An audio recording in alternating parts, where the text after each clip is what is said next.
nazungumza na Kopa? Unazungumza na Kopa Gecko. Nzuri za can remember one of your lowest moments financially, kwanza masuala ya fulusi, mambo ya hela. Lowest moment kabisa ambayo umeshawahi kuwa studio. Kufika studio pesa ikutosha ya studio. Nikakosa transport ya kurudi kutoka mali inaitwa hapo CBD Eldoret mpaka side mali inaitwa Outspan. Nilipiga footing kufika katikati nikaona manzei ni usiku na naweza nyang'anywa mpaka simu. Guy, na ilikuwa distance kama ya how long?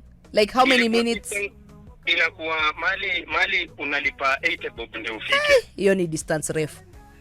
Haikuwa rahisi. Sasa hiyo time nakumbuka ilibidi nisimamishe gari. Kwa nikaona hapa itakuwa noma, nikasimamisha gari nikamwambia twende mbele tu, nitakulipia mbele.